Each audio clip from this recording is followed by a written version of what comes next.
There's always that fun point, Brian, right? As we go live, you see he's going live stream and it's like, you see people on the live streams going, are we live yet? I think we're live yet, The token awkwardness at the beginning. On the live stream, it's like, you see people on the live streams going, definitely live. Heard that one.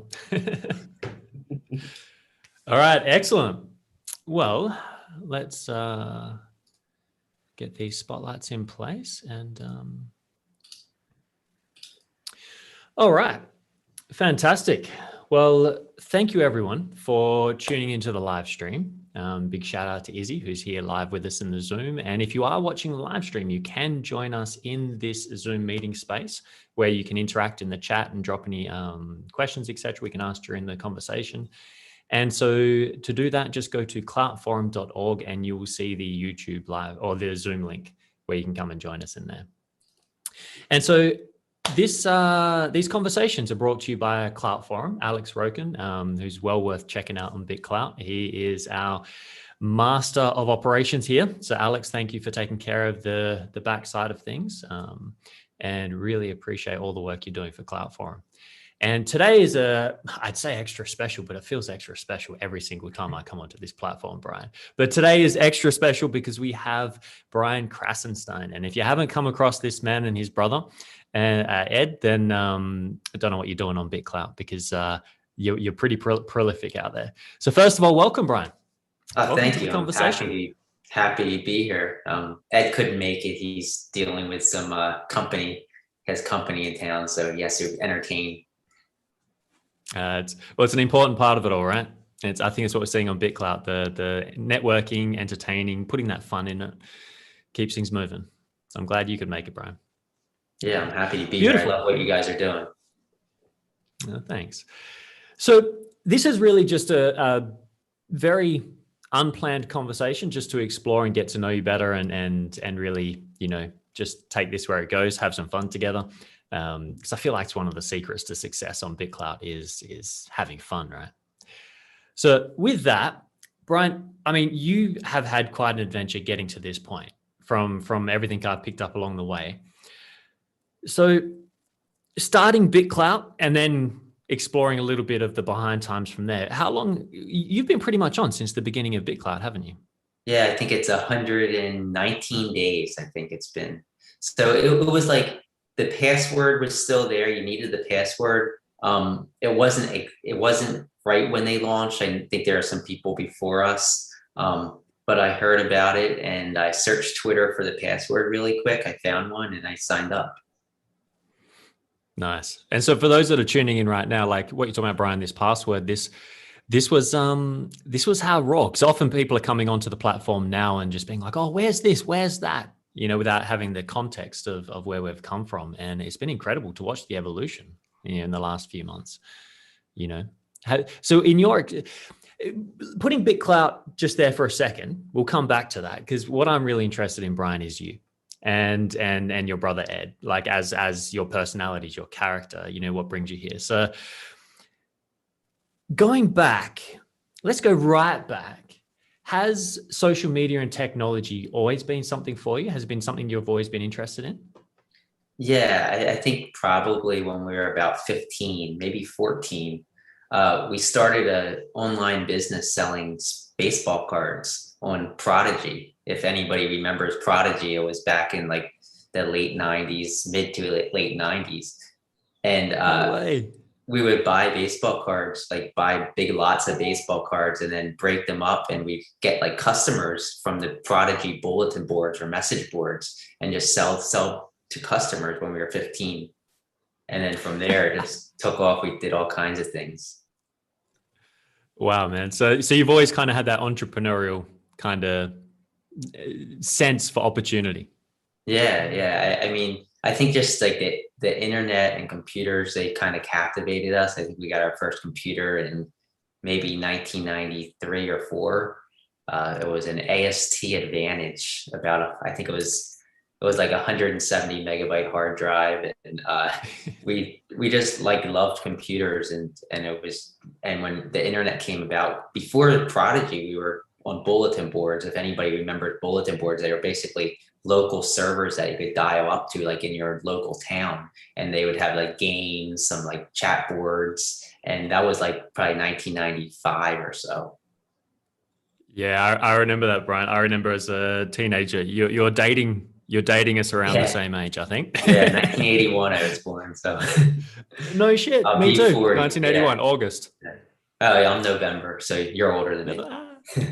I'm racing you to 40. Yeah, right. Oh, that's fantastic.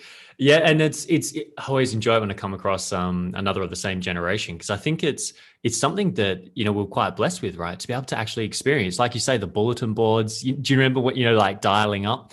If you're going to play like what was it, Duke Nukem or something with one of my mates, and you get the Yeah. dial up thing, and you Yeah. making that little sound. Like the Yeah, and what was it, like 26 kilobytes per second modem, dial-up modem. and when the 52,000 came out, it was like, oh my god, Yeah, double so the speed. fast. Yeah, absolutely. So with so you're saying you were doing that with your brother, with Ed, Yeah, yeah, back then?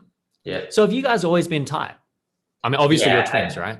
Yeah, I mean, extremely. Like all of our businesses back then up until now, we have been together. We went to the same college, we went to Rutgers, we majored in the same thing, economics, and we dormed together for 4 years. So yeah, I mean, we're pretty Wow, man. close. That's incredible. And so in your younger years, like when you guys were kids, did you fight a lot, or did you kind of have a special bond there that you kind of We how's definitely that? fought. We definitely fought. Yeah. Not too many were too physical, but there were physical fights too. Probably until we were about maybe 23, and then we kind of grew up and realized maybe that's not the best thing to be doing. We haven't had a physical fight since then. Nice one. Pardon me. So from there, you already started your business opportunities and seeing this with the business cards. How did that actually go, by the way? It went Business really cards? well. I mean, it paid for a lot of our college, and in college we started a few other businesses. We started selling. We became affiliates for I think GameStop, and started selling PlayStation 2s to people. Then we launched a bunch of message boards, forums, which discussed e-currencies. And I think most people don't probably know about e-currencies, but they were basically the cryptocurrencies of the early 2000s. There was something called Liberty Reserve, eGold, Perfect Money, all kinds of, there are a few of them. And the one main difference, I think, was that these were centralized and not decentralized. So most of them ended up getting shut down by their respective governments that they were in. Most of them were offshore, but the United States shut some of these down. But these forums were basically to talk about which were scams and which were not. There were investments that people launched on top of these things. So we ran a bunch of forums like that for, I guess it was like 2002 till 2013 or so, 2014. And then most of them got shut down and then Bitcoin popped up. And we kind of saw that as like, that's going to work because it's decentralized. Like nobody can shut it down. And I mean, like, it's kind of crazy to think about, because all these companies got shut down and the founders arrested or whatever, but they really weren't any different than Bitcoin, other than there was a central authority. So they were breaking money laundering rules. So, I mean, Bitcoin's the same basic thing, but it's decentralized. So there can't be there's no third party that's controlling it all. So I think Bitcoin kind of took over all those e-currencies and then exploded and it was adopted. I mean, these e-currencies, I think their goal was to become like what Bitcoin is, where people use electronic money and money's transferred in and out. But the problem was that there were a lot of scammers, a lot of hackers using them, just like with Bitcoin, I guess, but they could trace it back to a central authority, and they could charge that central authority with money laundering for allowing these people to use them. So it was interesting. I posted about this several times. In 2016, both of our homes were raided, and Department of Homeland Security thought we were involved in one of these, which was, I don't want to say what it was because I don't want to screw up any investigation that could be ongoing, but it was an e-currency overseas in Russia. And they thought that we were like the US contact for them, but all we did was sell banner ads on our website and took that e-currency as a form of payment.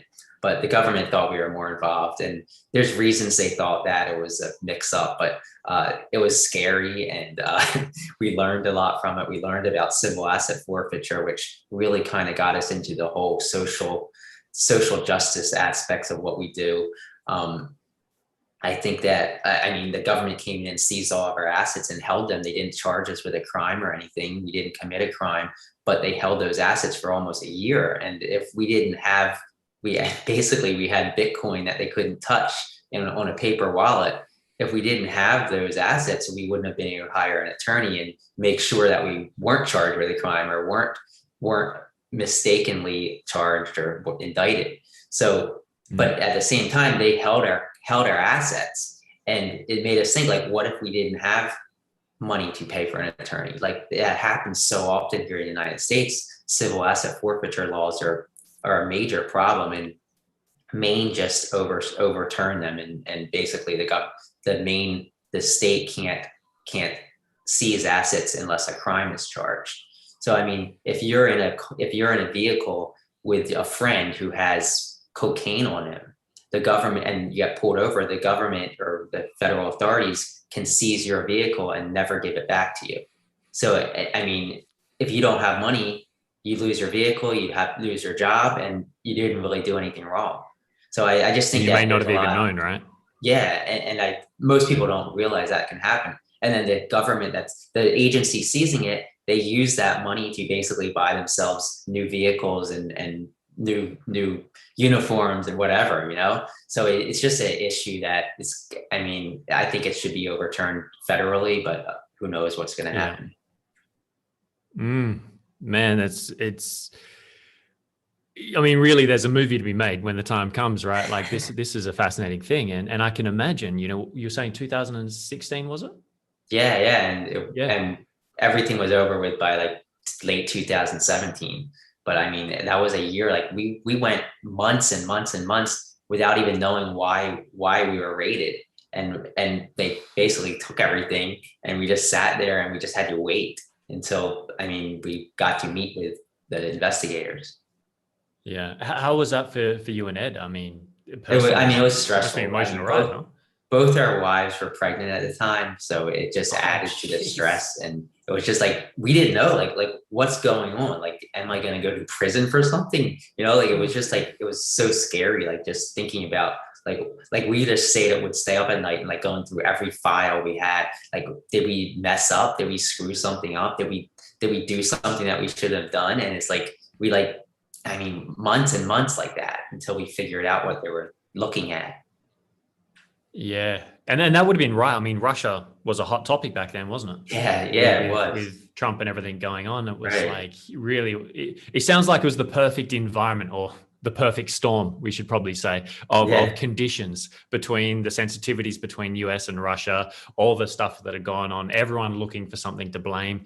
And then here's Ed and Brian finding opportunities, seeing something that could actually give a chance at changing the world, and being caught in the middle. Would that be a decent summary? And this was like right before all the Russia stuff politically happened. So it was a little bit before that.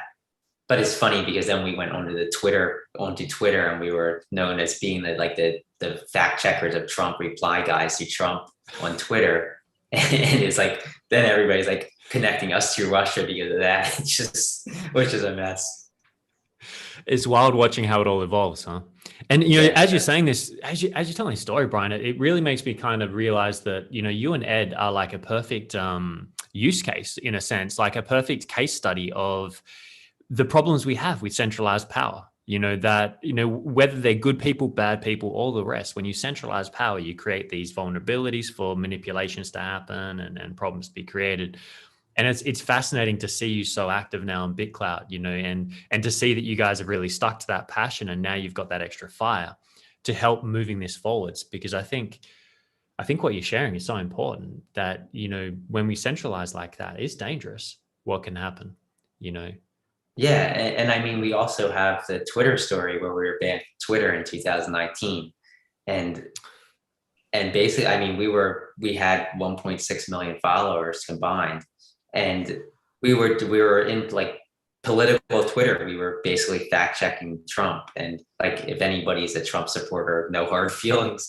But I mean, Twitter banned us in 2019, and they said that we bought our accounts, and we didn't buy our accounts, but they banned us, and we hired an attorney to try and sue them for defamation because they told the press all this stuff that we were banned for buying our accounts. But meanwhile, behind the scenes, we're talking to Twitter through our attorneys, and we're providing them emails from 13 years ago showing them, hey, look, this is the email I created this account with. We didn't buy it. And it went on for months and months. And then finally they're like, you got to prove that it was malicious intent because you're a public figure. So unless you can prove malicious intent, you don't have a defamation case. So, I mean, you can't prove malicious intent unless you know they did it maliciously. And I don't know if they did it maliciously. Maybe they made an error, but they still refused to correct that error. And they were threatening to move it to federal court. And it would have cost us like $200,000 or $300,000 to actually fight it. And this is like, we're finding this out pretty much right when we signed it with BitClout. So we were just like, forget it. Like, don't even worry about it. Let's concentrate on BitClout. I think that like decentralization is the way to go. There's not going to be somebody that can make something up and then try and ban you. And I know a lot of people have issues with Twitter banning people. I don't particularly have an issue with a central a corporation banning someone for breaking rules. Our main issue was the fact that they lied to the media and it affected our reputation to some extent.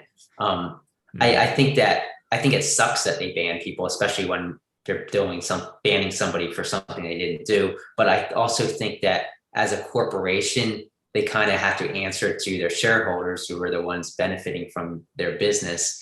And they're going to do what's best for the shareholders and not particularly what's best for the user base. But BitClout, I mean, we all are shareholders, and to some extent, if you own Clout, you basically own a piece of BitClout, and you don't have to worry about a corporation making decisions based on what they think's best for shareholders that might not be users. Whereas BitClout, all the shareholders are mostly users. Yeah, I love that you're bringing this in, Brian, because it is legit why I ended up getting this tat on this arm, right? Like, this is so against what I would normally do in my life. And it's the way I say, it's not a logo. This is a symbol of a revolution underway that is making these changes. Because, you know, it's like with politics, we can yell and scream at politicians. We can yell and scream at all the different things that happens out there. But again, it's kind of the rules of the game kind of inspire how it's played, right? You know, and when you see the rules of economics and politics in the world, it's kind of, no matter how good or bad you are, like you're saying, businesses, corporate, have to tend to their shareholders. You know, otherwise they'll lose their support, and then they won't exist. And then same with politicians. You know, they have to get on board a group of people, so they start playing these games that target and the rest. And so in a way, it's the system itself is just designed without a win. And what you're saying reminds me of old Buckminster Fuller, you know, would say, you know, not to, you know, I'll bastardize his quote, but not to focus on, you know, breaking down the old, but get busy building the new that's going to be so attractive that people will want to go there. And that's what I'm seeing you do. That's what I'm seeing you and Ed really doing so much for on the platform. You know, is really bringing that magic in there. Yeah, I think we're just both excited about what decentralized social media could mean. And I think when we first signed up, we thought, hey, if we get in early, we can kind of help push it in a positive direction, and a direction away from, like, we dealt with a lot of hate on Twitter. I think anybody involved with politics on Twitter is going to deal with a lot of hate no matter what side you're on, you know. But I mean, we were getting death threats and bomb threats called in under our name to the airport, and FBI was at our house and all kinds of stuff. And I think that taught us, like, hey, let's do something positive, and let's do something that we can push it in a direction that is away from the hate that you see on Twitter, on not just Twitter, on a lot of these social media platforms. And I think that any platform where you have millions and millions of people, you're going to get that kind of thing. But BitClout's different in that people are rewarded for positivity. I feel for positivity, collaboration, for like thinking outside the box and working together. You're rewarded because somebody's not going to, not somebody's not, but the majority of people aren't going to buy a coin of somebody that's preaching hate and hate speech. Maybe other people that are in agreement with that hate might, but overall humanity's good and not hateful, and the vast majority of people aren't going to reward that. I don't think so. I think BitClout can really be a positive in a way that other social media platforms can't, because you have that coin price. And I think that on like Twitter, it's rewarding like controversy and conspiracies and all that, because you're getting reclouded. Whatever gets attention gets not reclouded, retweeted. I'm using BitClout so much, so I changed my terminology. But I love that. Whereas BitClout, I think you're rewarded for positivity and collaboration and working together and finding solutions. So, absolutely. Absolutely. And again, it's just seeing how the environment is really conducive to supporting each other. And I think what we're going to see is, you know, because like just seeing how the media feeds on fear, right? Like marketing media, our economics, it's all basically they use fear. You're not good enough, buy this and you will be, you know, do this. And it's this fear of not fitting in, fear of something. And it's become such a mechanism out there that, like you say, on Twitter, it's almost like it's the very thing that drives it, the fuel of it in some ways. And here on BitClout, you know, and you know, it really is the other way around. And it feels like it's about creating a space where we can innovate and inspire, gamify cooperation and creativity. And that is where I think so many of us here right now watching and on the platform in general are very grateful to both you and Ed for what you have done in that, for the fact that you guys have gone in, you've been an anchor for this from the beginning, that people can move around, because in startups, right, it's turbulent. You know, there's waves, there's challenges, nothing is perfect. And a lot of people don't ever experience that. And so as they're coming on right now, and see, we've even got some new people watching us right now, you know, it's one of those things that can be a bit overwhelming, and having figures like yourself, Brian, is such an asset to the platform, you know, where we can kind of orientate, and then it's almost like its own virus of positivity, you know, that you two represent.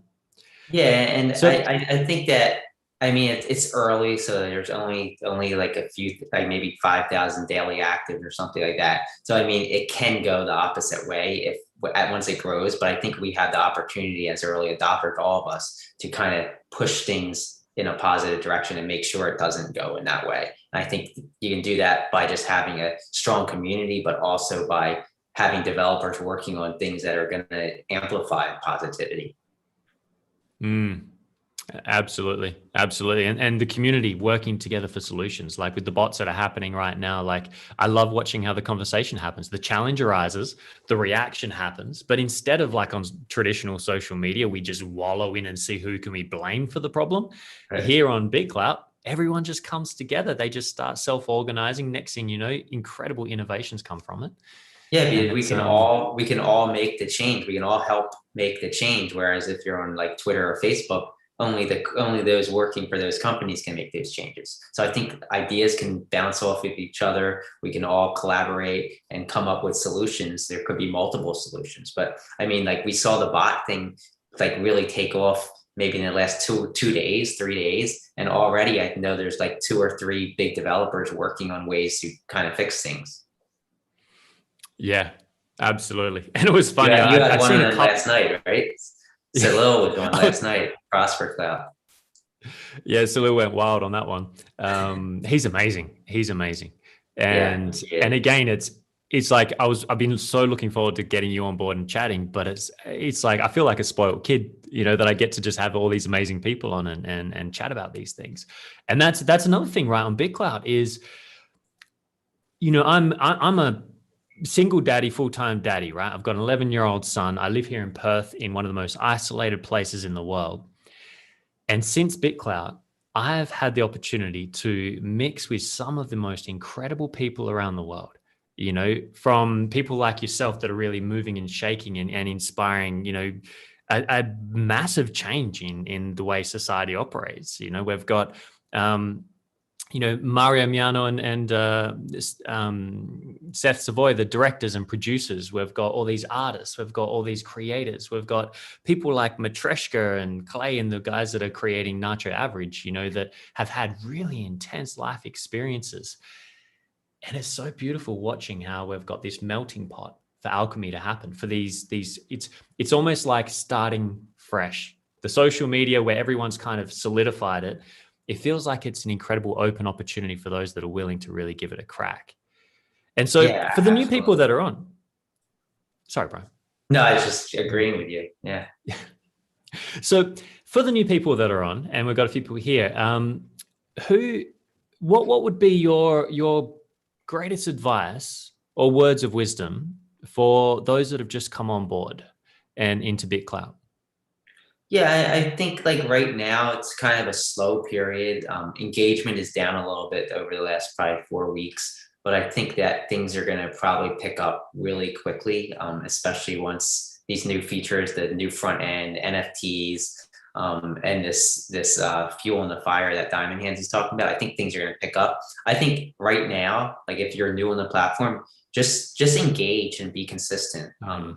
Make a post or two a day and reply to other people's posts. If you have something of value to add or something funny to add it and just comment on people's posts. Don't be afraid to give a diamond or two every now and then. It's going to get you attention and probably followers. I think that just engagement, any kind of engagement's good, and it's gonna come back probably tenfold on you as the platform grows. And like since the beginning, my main focus has been just engaging, and same for Ed, and like building a following. Like coin price, we haven't even cared about that. I mean, I guess coin price is going to be something in the long run, but right now, I mean, coin price isn't really impacting much.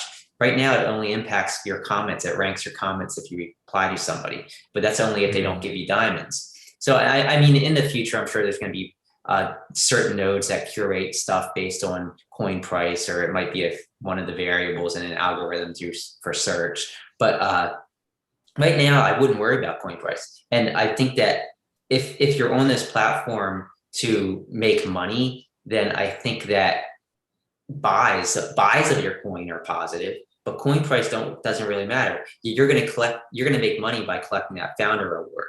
So if somebody's buying $200 of your coin when it's $2, or $200 of your coin when it's $2,000, you're going to make the same amount. And maybe a high coin price is going to get you more respect, but I don't think that really should be the case, because I could go out, and if I had the money, I could buy $500,000 of my own coin and quickly shoot up the list and buy my respect. I mean, ultimately, that's not going to work, I don't think. Absolutely. I mean, I think that's such a brilliant point that I haven't seen talked about a whole lot on the platform, Brian, where you, like, what you're saying about, because I think there's a lot of confusion around how do we actually turn this into making money. We all know it's possible. We've all tasted it. We've all felt it. Like it's there. And I think you've touched on one of those secret ingredients that a lot of people overlook is, because if we just buy our coin and then everyone else buys the coin, it goes up, it's worth $100,000. Well, that's great, but you still don't have $100,000 until you sell your coin, right? So you still have to sell something to get it. Whereas, like you're saying, if people are buying and selling your coin, then that's how that income comes. So you kind of want people to be selling, and buying and having that movement. Yeah, and like there's this stigmatism around selling your own coin, and I can see why. I mean, it's kind of, I mean, not anything against people that have sold their own coin, but if you're selling a bunch of your own coin, you're kind of pulling the rug on the people that believed in you. So I can see why it's stigmatized. So like I think that just churn in your coin price. So if your coins are moving around a lot and getting a lot of activity, that's how you're going to make money if you're here to make money. And I think that even like for instance, if our coin price is like 3,500 or something, if it was $350, I'm sure we'd have a lot more buyers and we'd be making a lot more money. So like, don't get upset if your coin price isn't high, because once it gets to a certain level, like I don't think Jake Udell is at 10,000. I don't think he's getting a tremendous amount of buys because it's so much more difficult for somebody to double their money when his coin's like 10,000 than buying a coin that's 100 and it going to 200, you know? So 100 to 200 is doubling your money, but 10,000 to 20,000, that's really difficult to happen. There needs to be a whole lot of money pumped into his coin. That's a really good point. That's a really good point because it puts it into context a bit, you know, and that's so true, Brian. It's like if you look at my wallet list, it's people, you know, that I've invested in while they were like 200 under, because with a limited budget, it was like, okay, where can I really make the most impact, and looking for people up and coming, because that's what I love about BitClout, right? Is you get rewarded for finding talent, nurturing them, making them feel welcome, and then inspiring them. And then as they succeed, you get to succeed. And I think that's what's so beautiful. And, you know, someone like yourself, has a very solid price coin and well earned. You know, there's that part that goes, oh, shit, I can't even get a pebble in the ocean in that one, right? But then there's that part where I watch as things increase, then you can start becoming a bigger player in your investments. If that's your thing, you know, then, you know, those coins become more, you know, now I can actually get a decent amount of that one, of Brian, or of the Krassensteins, of the, you know, so there's so many different ways of going about this, right? There's so many textures and colors and personalities. And so I love that, like what you're saying is, rather than getting overwhelmed by it, to just drop in and actually, oh, hang on a second, Brian. I've just lost something's going on here. Is to engage. Just bear with me 2 seconds. There we go. We got it. Yeah. So engagement, that is something you are fantastic at. And I'm glad that you bring it up because, again, it's one of those things where I think we get it a bit backwards. Everyone focused on creating and needing to post something can be seen for what they post, because that's kind of what Twitter, Instagram, Facebook, that's what they kind of, that's what they worship, right? Whereas here on BitClout, what I've noticed, and this is where like my time on BitClout, that's what I kind of enjoyed doing, was just going around and finding interesting people and commenting. And that's where I found your long-term friends come from. The real supporters come from. People start investing in each other. If someone genuinely comments on my post, genuinely, not just one of those, you know, ones they're posting on every single thing, you can tell the difference, right? As soon as I see that, I'm clicking on their name. I'm checking out their profile. I'm saying, oh, cool. Who is this person? You know?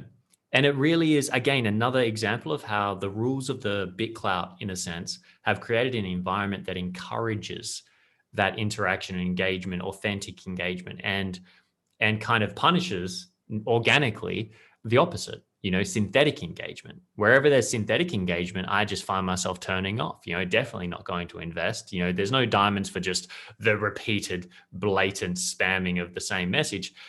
But then whenever there is that genuine engagement, then it feels so good to invest. Yeah, and I think that it kind of comes full circle. Like if you engage, say I reply to one of your posts with a really good comment that has value or it makes you laugh, you're gonna probably maybe give it 2 diamonds or a diamond. And then I'm gonna be like, hey, he gives diamonds to people who comment. I'm gonna follow him because I want to see the rest of his posts. And I think this same thing's gonna happen, especially with NFTs, because you're gonna have people that, like the creators and the I guess the viewers are all relying on each other for earning.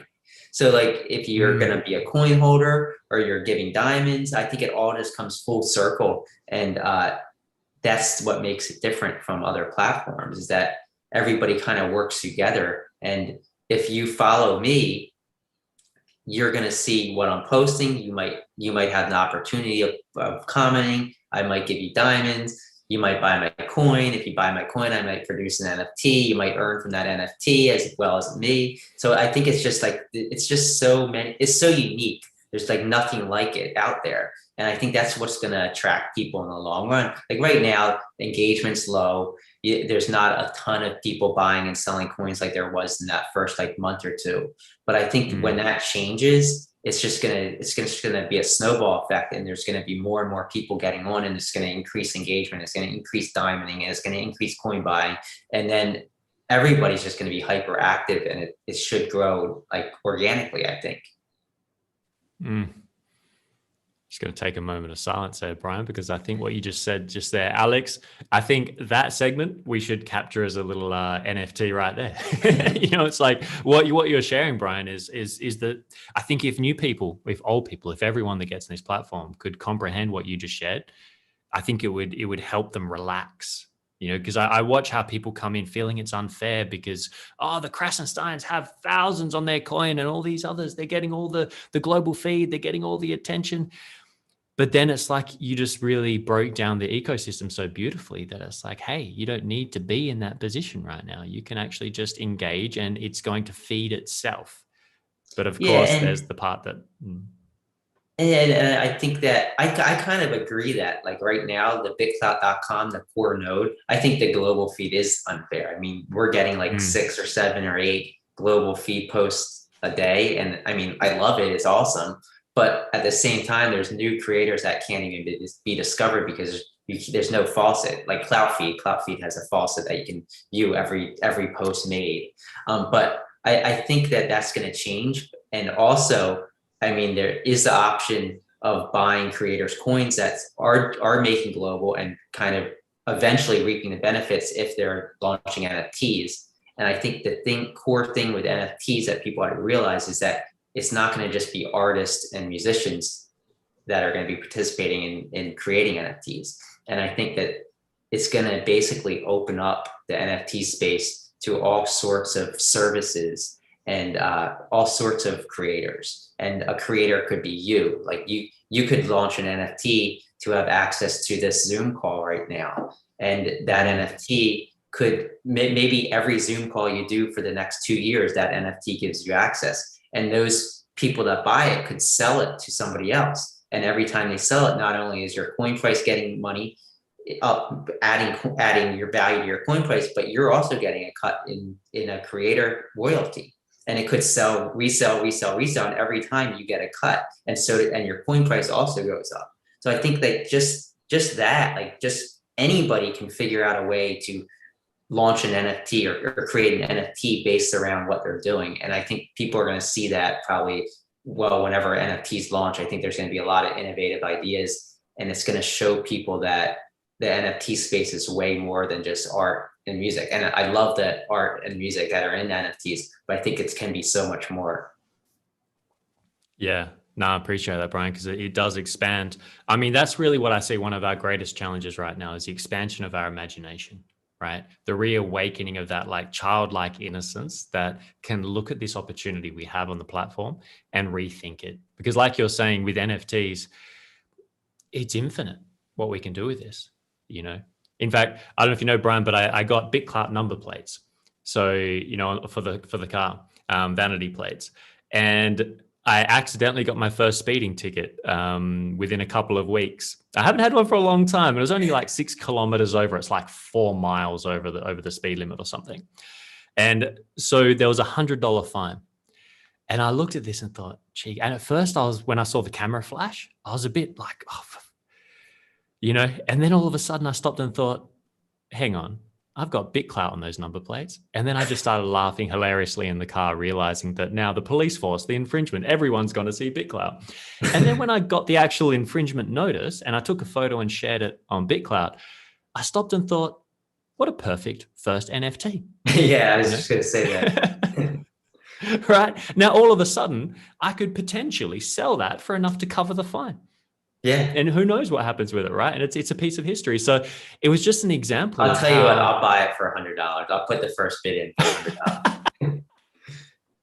There you go, ladies and gentlemen, and everything in between. It's already begun.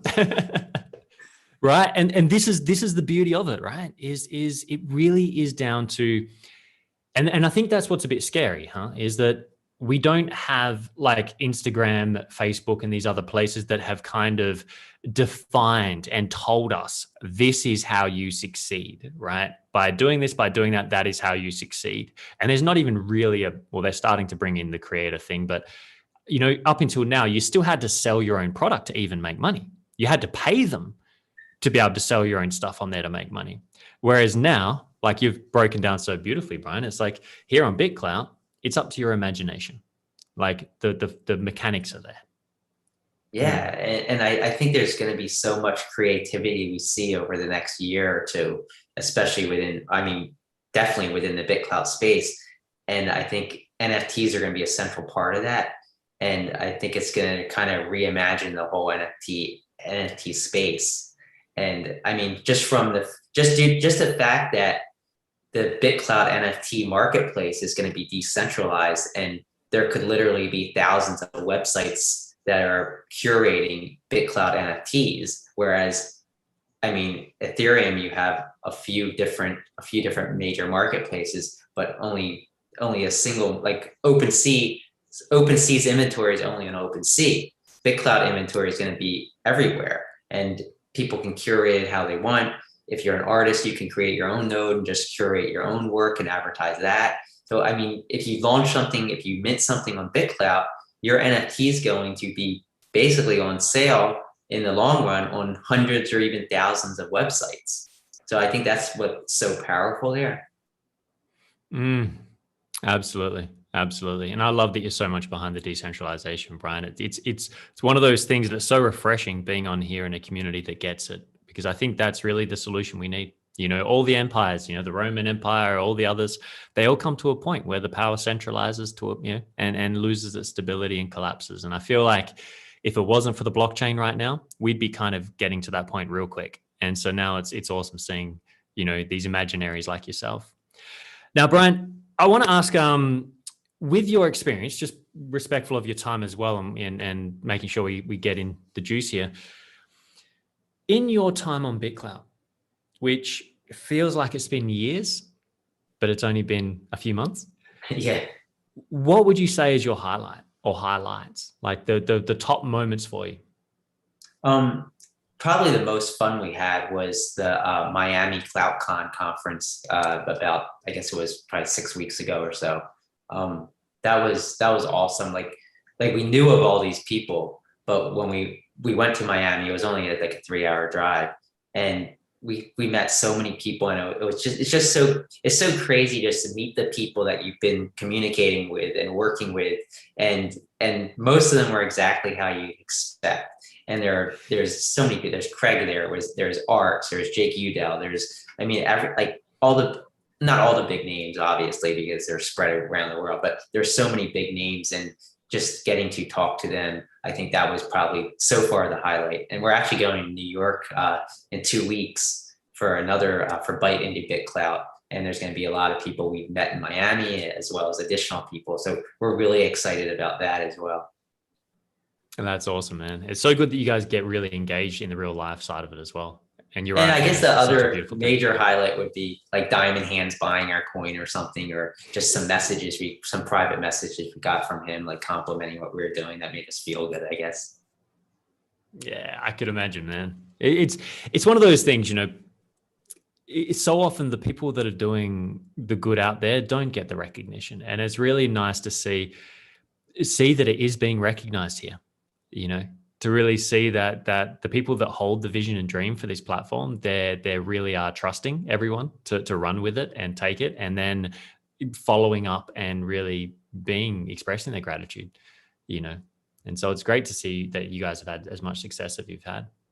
So now going on to, what projects do you have on the go that you'd like to talk about and let people know about that are out there that you guys are working on? Yeah, so there's Check BitClout, which we're working with a developer in Spain on, M. Van Halen. He's on BitClout. He's doing the bulk of that. We just kind of suggest what should be done. We're not developers, so we can't really do the really intricate stuff. But that's going to continue to develop. He's great. I think there's so many ways to kind of show data and to alert investors to certain things. I mean, I could set an alert and see what you're buying, or see who's selling your coin, or I can set an alert and just see all of your notifications. So I mean, it's kind of interesting, like you can kind of spy on people, and not in a bad way, but just like see what people are up to and see what's happening. Other than that, we had Burn Your Clout, which was just like a side project, which kind of kind of gamifies the burning of Clout. And by burning of Clout, we created the burnt Clout account, which we send Clout to. And we videotaped us creating the account and not copying the seed phrase. And so basically anything sent to that account is just gone for good. We're working on some NFTs that we're really excited about. We posted a teaser of one not too long ago, about I guess a week or so ago. But it's going to be like a trading card series with it's going to be animated with some of the BitClout people and some of the BitClout events that happen as they happen. So we're kind of excited about that. What else? I mean, like we talked to so many people. I think the NFT space is going to be huge. So like we've talked to Cyrus Abraham about his NFT Plus. So we're kind of helping him with some of that. I don't know. I mean, like every day we get new ideas, but at the same time, we want to like keep our focus. I just want to continue to kind of spread positivity with the Krassenstein account. I don't want to spread myself too thin, because then it's hard to manage everything. And I mean, I've done that in the past where like if I concentrated on one thing, it would be so much better than like spreading yourself to like 4 or 5 accounts and having you worry about all that. So like trying not to do that. But I think that there's also opportunities just to kind of help spread. We want to do a lot with charity, but I don't think there's not enough interest right now, and there's not the tools available to, I guess, verify certain things. But I think that's coming. And even Diamond Hands kind of mentioned it in one of his, I think, white papers or posts, where in the future you could mint an NFT and provide a part of your part of the royalty to a charity.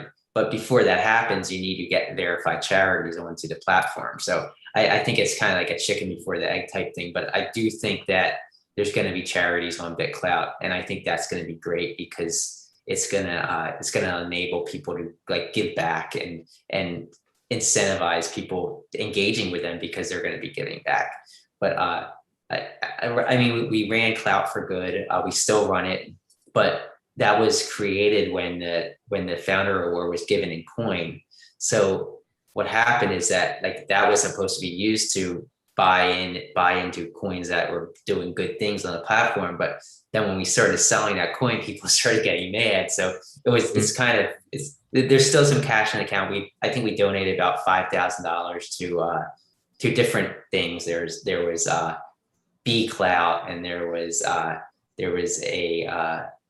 I mean, there's so much. There's Mintech, which was basically amplifying minorities on BitClout. There was Altruism, which was a social good cause. There's so many that we gave to on that, but it's kind of started dying out. People kind of lost interest in buying the coin. I think that there's not enough appetite for people to just buy creator coins and coins that aren't really going to go up much just because they're a charity. Most people are looking to make money. So it's tricky right now, but I think that will change.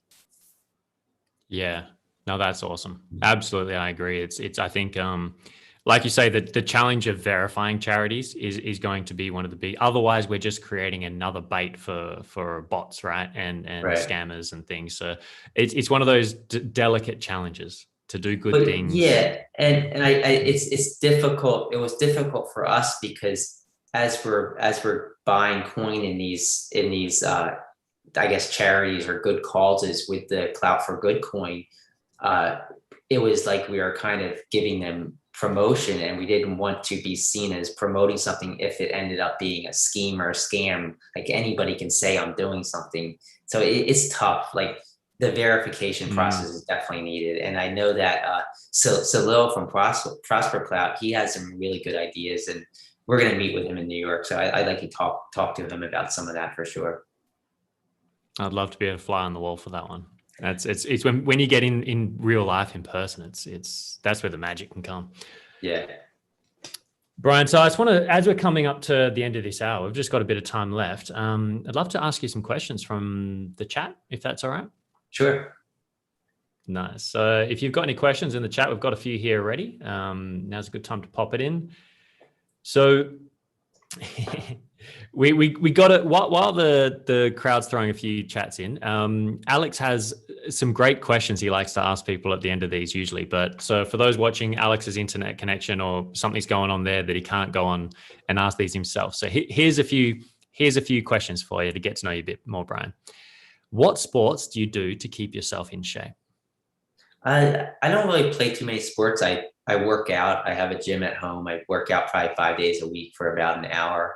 I actually used to go to the gym until COVID, and then I just figured I might as well just work out here since I have the space. Yeah, beautiful.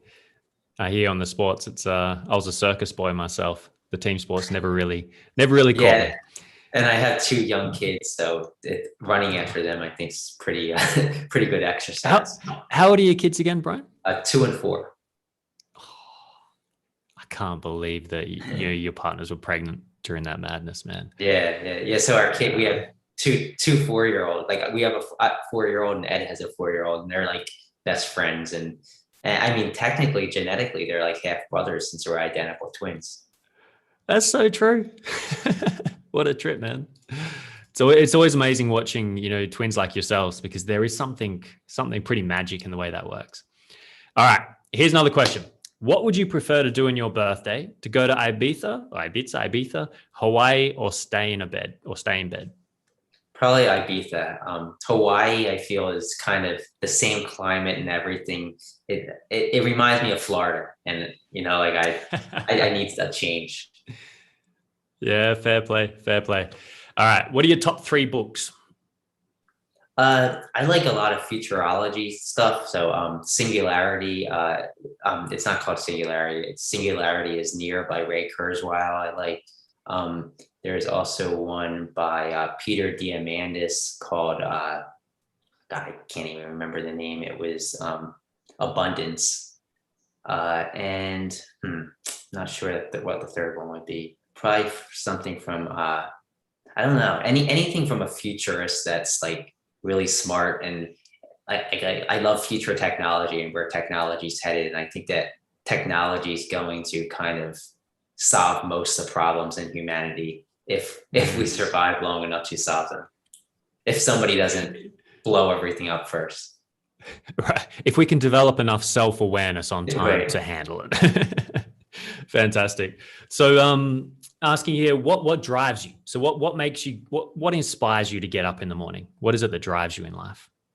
I think just crazy new technology, like BitClout, decentralization. I think that anything that I think has a really, really great future, I think I just want to be part of it. I guess my kids, I just love hanging out with them and playing with them. But that's probably it pretty much. Man, Brian, I thought you were amazing already, but just in this conversation, I fall in love with you more every bloody question. I value so much, the family aspect, and I think as a child, could you imagine, Brian, if we were growing up as our own kids right now? We're both tech heads from teenagers, that were getting into all the crazy stuff. Could you imagine having the opportunity that you're giving your kids now? That's crazy. Beautiful. Yeah. I mean, it's just nuts. Just to think about what their kids are going to be seeing, That's a little overwhelming to even begin. All right. So knock out a few more. We got Bitcoin or Dogecoin? Bitcoin. I've owned Bitcoin since 2012. I've never owned Dogecoin. Confessions of a Krassenstein. Diamond hands or Musk? Ooh, that's a rough question. I'd say them both. I like them both. I think Diamond Hands is awesome though. I think they'd make a great team. Yeah, definitely. They should definitely Beautiful. Team up. Yeah, right. All right, we've got one controversial question here. Have you gotten revenge on Dharmesh for his OneCoin giveaway to you? Krassenstein. Actually, I'm not. Do you know what that means? I'm not aware of what happened there. So he gave us a coin. I'm not sure revenge means. So Oh, so must. Gotcha. I think it was revenge in a thing, so a positive kind of revenge, I guess. yeah, no, I actually I speak to him. I mean, I don't speak to him, but I DM him a lot, and we had some interesting conversations. He's an awesome guy. Yeah, nice. So we got another one from the crew. Where are you guys originally from? They say it sounds like a New York or Northeast accent, is what they're saying. Very, very good. New Jersey, South Jersey, though. South Jersey's like Philly. New York Jersey is New York. So I mean, it's probably more of a Philly accent than a New York accent. Yeah, gotcha. Ex-partner of mine used to be from down there. Yeah. But I never got to come over and visit. I got to New York, upstate, but never went south. And I'm looking forward to it. It's weird. Right. New Jersey, like the South Jersey and North Jersey, it's like they're two separate states, and both of them will tell you that too. I can appreciate that. And it's like the third smallest state. You know, like they still want to split it. Yeah. It's kind of the irony. I think the smaller it gets, the more we want to do it.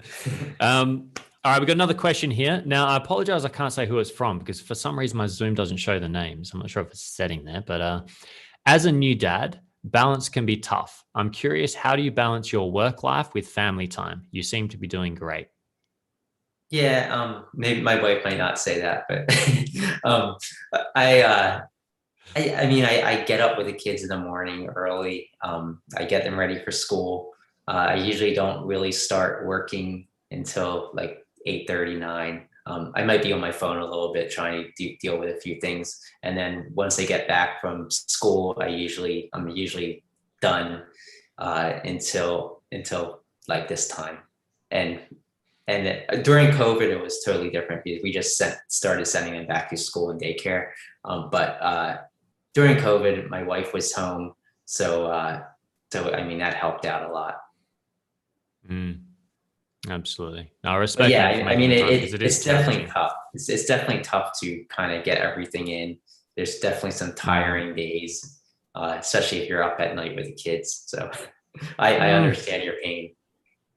Yeah, absolutely. And at the moment, it's like being a kid in a candy shop for our kind, right? Like, if I didn't have kids, I could be 24/7 in creator mode nonstop. And it's almost like it's a great challenge in self-mastery, right? Being able to just go, okay, the world that is accelerating out there can hold because now I'm with my boy. Yeah. And I mean, like, it was like 5 years ago, it was so much different. Like I could just do whatever I wanted and work as hard as I wanted. I could stay up till midnight if I wanted to and work on a project. But it's like now it's like you have to have that schedule. And I mean, I'm glad that I worked hard before I had kids so that I can afford to have a schedule and not stress so much. So I mean that was good, I guess. So I mean, I was a lot older when I had my kids than you, I guess, because you said your boy is a boy or a girl, 11. Boy, yeah, Felix. I was 28 when I had him. Yeah, and, which isn't too young either, I guess. But I was 35. So. Yeah, I say, Brian, it's like if I was to do anything over again, which I wouldn't, it was incredible. Yeah, I've learned a lot. I've grown. I wouldn't be the man I am today without the challenges of that. But it is that thing. I do see the beauty of when you have been able to set yourself up financially. And I kind of think of it as waking up and growing up, as I think is often said. And it's like, I woke up early, but I didn't grow up until recently since I became a father, Yeah. So last couple of questions before we'll let you get onto your evening and get some rest is, are you minting your very first NFT on BitClout or a different platform? So we have minted before on Ethereum and OpenSea. This was like maybe 7 months ago or something. We were actually involved with NFTs right before we found BitClout, and we found BitClout and we dropped all those projects on NFTs. So now that we're on BitClout and BitClout's getting NFTs, everything we do is going to be on BitClout. We're not going to do anything on any other platform. Awesome. Your dedication is revered. So we have Michelle Lord asking, will Clouty Cat mint an NFT? I don't know. I mean, we kind of thought about that. Ed actually runs that account. That's actually his cat that he named Cloud Cat. But it's possible. I think it might be a fun idea. No plans yet, though. Nice, nice. All right, my friend. Well, it looks like we got our questions in there. And I'm sitting here thinking we've just hit an hour. So again, I really do value your time, Brian. So as much as I could sit and talk to you all night or all day, for me, it's 9 a.m., 10 a.m. over here. But just want to say, are there any last words, anything you want to say to the community before we start tying up the conversation? I just think keep everything like positive. Stay optimistic. I think there's a lot that's going to happen on BitClout over the next, I don't know, probably 2 to 6 weeks. I think we're going to see a lot of changes and also probably a lot of new engagement. So like things might be slow right now, but I expect, at least I hope, that things are going to really pick up. Probably, I don't know. I mean, I don't know the exact time frame, but based on what I'm seeing, probably with it in under 2 months. Yeah, I'm feeling it, bro. I'm feeling it. And I think, it's as much as the coin price and the rest might not go up, there has never been a better opportunity to get in amongst the early crew and to create those relationships, the networking and like you said, Brian, engagement is going to be the key now, I think. I think that like this is like a perfect time to like, it might be slower engagement wise, but this is a great time to meet people and really stand out, like make a name for yourself. If you're doing something, if you're working on NFTs, you can start teasing them and making a name for yourself, because you're not going to have to deal with hordes of people that are going to be clogging that feed. So take advantage of it, I think. Well, with those words, Brian, I want to thank the crew that have joined us live in the room here. So Alex, of course, thank you for holding the space and organizing. BitDads, who I think was the one to ask the question about the dad and balancing it. Goldberry, Izzy, Michelle Lord, good old RD Group, my man Rome, and Tan Phuong Trin. Sorry if I got your pronunciation wrong there. It's challenging ones to get at times, but welcome and thank you everyone for being here in the room. Remember, if you're watching the live stream or the replay, keep an eye on Clout Forum, cloutforum.org or at Clout Forum on BitClout, and we'll be announcing all the conversations that come up, and you can join us live and ask your questions in here, and any help sharing this out there. And of course, follow the Krassensteins. They are incredible, some of my favorite people on the platform. And Brian, thank you so much for taking the time. Yeah, thank you. And I love what you're doing. And whenever you want to have me, feel free to ask. You hear that?